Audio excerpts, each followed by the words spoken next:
Hello students, मैं विशाल गुप्ता आपका teacher. कैसे हो आप सब स्टूडेंट्स। इस वीडियो में मैं आपको कॉर्पोरेट अकाउंटिंग बीकॉम का जो कि एक सब्जेक्ट है उसका चैप्टर जो हमारा चल रहा है अकाउंटिंग फॉर बैंकिंग कंपनीज का वीडियो नंबर 3 आज करवाने जा रहा हूं। स्टूडेंट, ये चैप्टर लेंथी है और नया है आपके लिए, इसलिए मैं इसको पार्ट्स में करा रहा हूँ ताकि हर चीज़ आपको अच्छे से समझ आ सके थेरेटिकली। तो चलिए इस वीडियो में हम स्टार्ट करते हैं। सबसे पहले कैपिटल एडिक्वेसी रेशो। तो हम यहाँ बात कर रहे हैं कि the limits of the share capital given in the act are not adequate because these are fix a long time back. की जो लिमिट्स हमने पिछली वीडियो में डिस्कस करी थी एक्ट के अकॉर्डिंगली, वो कहता सफिशिएंट या एडिक्वेट नहीं है क्योंकि ये बहुत पहले की बनाई गई हैं। एक्ट पुराना एक्ट है, ठीक है जी। To strengthen the capital base of the banks, the RBI introduced in April 1992 the risk weighted asset ratio system. तो आरबीआई ने क्या स्टार्ट किया था? Risk weighted asset ratio system start किया था।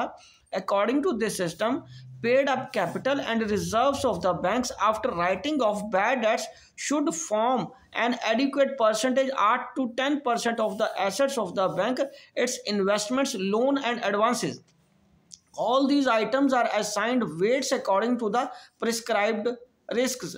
Ratios so computed is known as capital adequacy ratio. CAR क्या होता है? Capital funds tier 1 capital plus tier 2 capital upon risk weighted asset. तो अब टीयर 1 कैपिटल और टीयर 2 कैपिटल क्या है, इसको हम आगे समझते हैं। ये रहा टीयर 1 कैपिटल। टीयर 1 कैपिटल में क्या आएगा गाइस?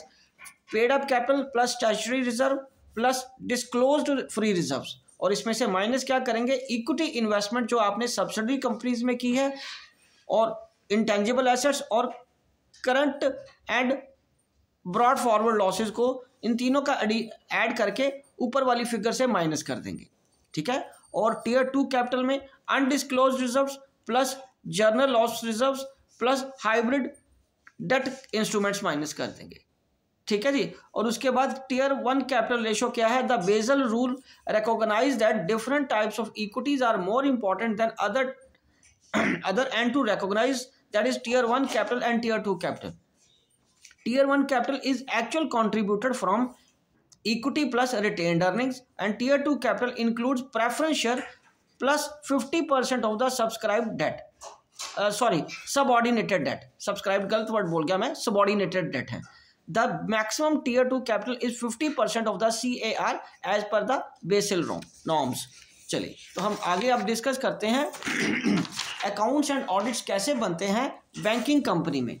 तो एनुअल अकाउंट्स कैसे बनेंगे बैंकिंग कंपनी में? On 31 March each and every bank company incorporated India in respect of all the business transacted by it and every banking company incorporated outside India in respect of all the business transacted throughout its branches in India shall prepare reference to that year a balance sheet and P&L on the working of the firm in the norms set in the Schedule 3. The requirement of the Companies Act relating to the balance sheet or P&L of a company shall is so far as they are not inconsistent with the Banking Companies Act apply to balance sheet and profit and loss of a banking company. तो जो companies act के rule है वो इसमें भी लगेंगे, ठीक है जी, बैलेंस शीट बनाने के या फाइनेंशियल स्टेटमेंट्स को बनाने के, जिसमें P&L भी आएगा। तो ऑडिट कैसे करेंगे अकाउंट्स का? The balance sheet and P&L of the banking company is required to be audited by a chartered accountant. The appointment of an auditor of a company is made as per the provisions of the Companies Act.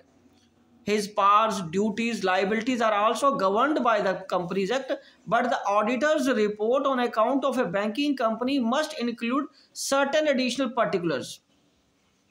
Every banking is required to take previous approval of RBI of India before appointing auditors.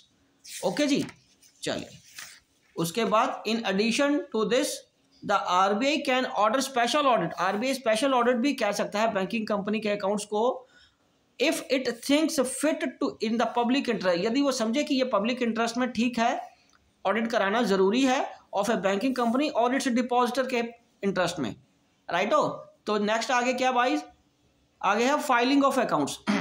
3 copies of balance sheet P&L account together with the auditor's report shall be furnished as returns to the RBI within the 3 months from the end of the accounting year to which they relate. This period of 3 months can be extended by RBI for a further period of 3 months. RBI is authorized to call for any further information as it may think proper for a banking company relating to business of such company. A banking company is also required to send to the registrar of companies 3 copies of its audited balance sheet and P&L and auditor report, and then RBI requires any additional information in connection with the accounts. A copy of any such additional information shall also be sent to the registrar. Right हो। उसके बाद क्या है आगे, publications कैसे करेंगे accounts का। So the balance sheet and P&L and the auditor's report of every company shall be published in any newspaper circulating at a place where it has a principal office within 6 months from the end of the accounting year. Right guys?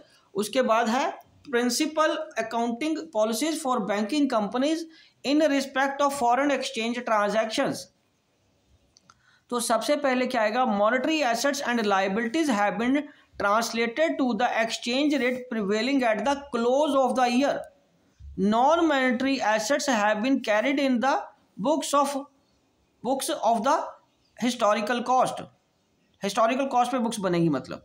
So income and expenditure items in respect of the Indian branches has been translated at the exchange rate at the date of transaction and in respect of the foreign branches at close of the year.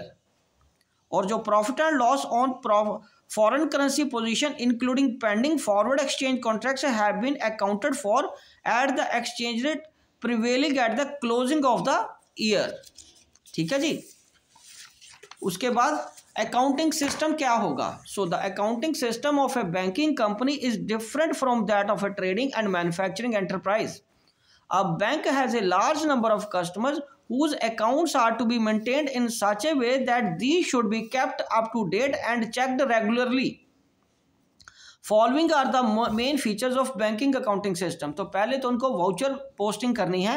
Entries in the personal ledger are made directly from the voucher instead of being posted from the books of prime entry. उसके बाद voucher summary sheets. The vouchers entered into the different personal ledger each day are summarized on summary sheets, total of which are posted to the control accounts in the journal ledger. Daily trial balance. The journal ledger trial balance is extracted and agreed every day. Continuous check. All entries are checked by persons other than who has made the entries. Control accounts. A trial balance of the detailed personal ledgers is prepared periodically, usually every 2 weeks, agreed with journal ledger control accounts. ठीक है जी। उसके बाद double voucher system. 2 vouchers prepared for every transaction not involving cash, 1 debit voucher and another credit voucher. ठीक है जी। और banks में क्या रिक्वायर्ड होता है, अब banking company is required to maintain a large number of subsidiary books but more important of these book given are receiving cashiers counter cash book, paying cashiers counter cash book, current ledger account, saving bank account, fix deposit bank account ledger, investment ledger. ये सारी ledgers बनानी पड़ती हैं। Bill discounted and purchase ledgers, loan register, cash credit register, customers acceptance guarantee and endorsement ledger, RD account ledger. ठीक है जी। उसके बाद principal books of accounts are cash book. This book gives a summary of the receiving and paying cashiers counter cash book. Okay. Journal ledger. This ledger contains control account for the subsidiary ledgers listed above and account of expenses and assets not covered by the subsidiary ledgers. और उसके बाद in addition to the above books following are the main registers and memorandum books set by a bank. पहला क्या है, demand draft register, bill collection register, share security register, safe custody register, jewellery register, letter of credit register, safe deposit wallet, standing order register, so performance of bill for collection register and share security register is हम किस में discuss करेंगे अब next video में। तो इसलिए आप मेरे चैनल को सब्सक्राइब करना ना भूलें और वीडियोस देखते रहें, अपना कोर्स कंप्लीट करते रहें। Wishing you good luck guys.